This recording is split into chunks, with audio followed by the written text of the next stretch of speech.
कोई शुल्क नहीं लिया जाता, कोई शुल्क नहीं। ये बहुत बड़ी आश्चर्यजनक बात है कि जिनके लिए गद्दे भी लगाए गए हों, कूलर भी लगाया गया हो और अच्छा भोजन भी कराते, व्यवस्था भोजन भी कराते हैं। ये दोस्तों देखिए, आपको विश्वास नहीं होगा कि ऐसे ऐसे संत महात्मा हैं जो जरूरतमंदों को तख्त भी लगाए हैं, गद्दा भी लगाए हैं, कूलर भी लगाए हैं, भोजन भी कराते हैं और एक भी पैसा चार्ज नहीं रखते हैं।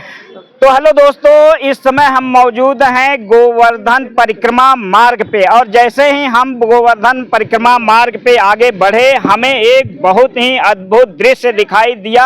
आपको पहले हम वो दृश्य दिखाते हैं। ये देखिए, गोवर्धन परिक्रमा मार्ग पे ये घड़े रखे हुए हैं क्योंकि गोवर्धन परिक्रमा मार्ग 21 किलोमीटर की ये परिक्रमा होती है। परिक्रमा करने वाले अक्सर भूख और प्यास से लथपथ हो जाते हैं। ऐसी स्थिति में भूख तो थोड़ा वो सहन कर लेते हैं, लेकिन प्यास दोस्तों सहन नहीं होती जो निरंतर 21 किलोमीटर की परिक्रमा करते हैं। लेकिन इस परिक्रमा में हमने एक अद्भुत दृश्य देखा और आप लोगों को भी दिखाना चाहते हैं कि 1 2 नहीं, हम गिनवाते हैं कि यहाँ पे कितने घड़े हैं। 1 2 3 4 5 6 7 8 9 10 11 12 13 14 15 16 दोस्तों 16 घड़े रखे गए हैं और घड़े में बिल्कुल जो कपड़े लपेटे हैं वे बिल्कुल साफ सुथरे चमचमाते हुए, क्योंकि हमने बहुत से ऐसे प्याऊ देखे हैं जहां पे गंदगी रहती है, कपड़े साफ नहीं रहते, लेकिन यहाँ पे इतने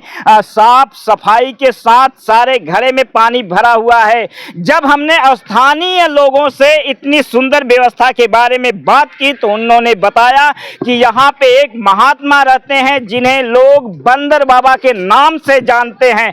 जब हमने पूछा कि उनका नाम बंदर वाला बाबा क्यों पड़ा तो लोग बताते हैं कि पहले स्टार्टिंग में वे बंदरों से इतना प्रेम करते थे कि बंदरों की इतना सेवा करते थे कि उन्हीं सेवा को देख करके स्थानीय लोगों ने उन्हें प्रेम से बंदर वाला बाबा के नाम से पुकारना शुरू कर दिया।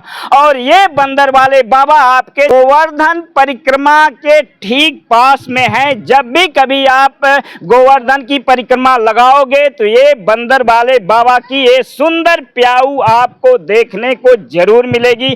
तो हम आपसे रिक्वेस्ट करना चाहते हैं कि आप जहां कहीं से भी आप यहां गोवर्धन परिक्रमा में आए तो बंदर वाले बाबा की इस घड़े का पानी जरूर पिएं, क्योंकि इस पानी में दोस्तों एक संत की तपस्या और भक्ति मिली हुई है। तो चलिए हम आप लोगों को मिलवाते हैं जिन्हें लोग प्रेम से बंदर वाले बाबा कहते हैं। वो बाबा हमारे साथ हमारे पास मौजूद हैं और हम जानना चाहते हैं कि बाबा से कि उनको इतना सुंदर सेवा करने की प्रेरणा आखिर कहाँ से मिली। तो चलिए आपको उन संत का दर्शन भी करवाते हैं।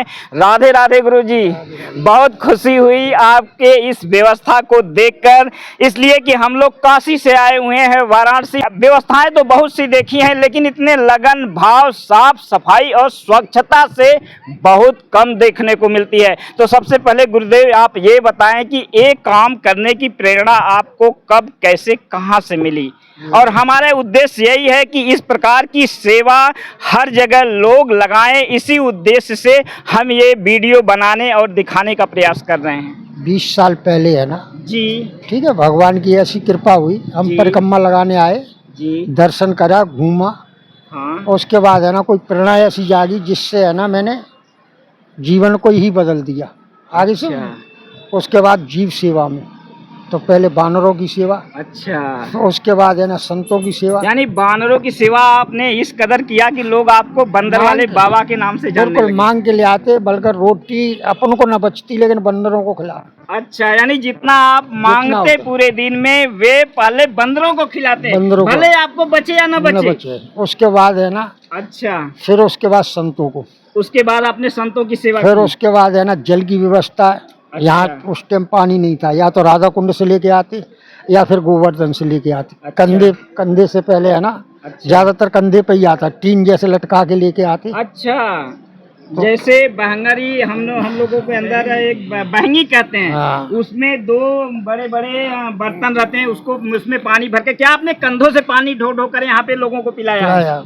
अच्छा रिक्शा से भी पिलाया, बल्कि जैसे भी बना, अच्छा व्यवस्था जैसी बनती गई। अब तो है ना भगवान की दया से है ना टैंकर वाले अपने आप ही गिर जाते हैं। अच्छा, वो न अपने पहले- टैंकर वाले देते हाँ, हैं। पहले पहले तो है ना बहुत परेशानी है जाती। अच्छा तो गिरिराज बाबा की जब प्रेरणा हुई तो सेवा में केवल जीवन को है ना इसी के अर्पण कर दिया, पर स्वार्थ के लिए।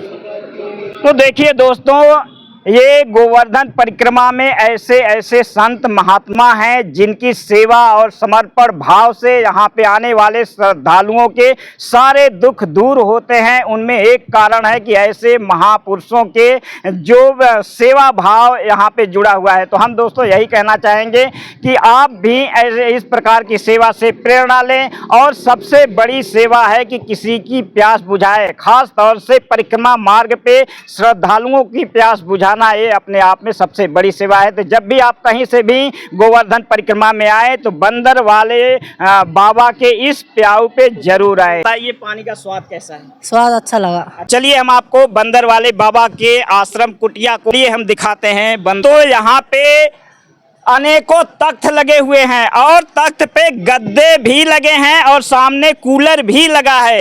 ये तख्त उन श्रद्धालुओं के लिए है जो बेसहारा हैं, असहाय हैं, जिनके पास पैसा नहीं है, तो उनके विश्राम के लिए बंदर वाले बाबा ने यहाँ व्यवस्थाएं की है। क्या बाबा जी ये बताएं कि जो लोग यहाँ विश्राम करते हैं उनसे कोई शुल्क भी लिया नहीं, जाता है? कोई शुल्क नहीं लिया कोई जाता, शुल्क नहीं लिया कोई जाता। शुल्क नहीं। ये बहुत बड़ी आश्चर्यजनक बात है कि जिनके लिए गद्दे भी लगाए गए हों, कूलर भी लगाया गया हो, और अच्छा भोजन भी करा देते हैं। भोजन भी कराते हैं। ये दोस्तों देखिए, आपको विश्वास नहीं होगा कि ऐसे ऐसे संत महात्मा हैं जो जरूरतमंदों को तख्त भी लगाए हैं, गद्दा भी लगाए हैं, कूलर भी लगाए हैं, भोजन भी कराते हैं और एक भी पैसा चार्ज नहीं रखते हैं। तो कुटिया इधर दिखाइए, इधर भी तख्त पड़े हुए हैं जिन पे गद्दे लगे हैं, लाइट लगी है, इधर भी कूलर लगे हैं कि अगर चाहे जितनी भी संख्या में यहाँ पे भक्त आ जाएं उनके लिए पूरी व्यवस्था है।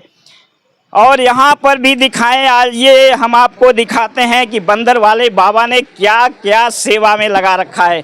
इधर देखिए, इधर भी अनेकों तख्त लगे हुए हैं, गद्दे लगे हैं और बकायदा बड़े बड़े पंखे बाबा ने लगा रखा है कि यहाँ पे परिक्रमा मार्ग पे यदि कोई श्रद्धालु आता है तो उसे किसी भी प्रकार की कोई समस्या न रहे।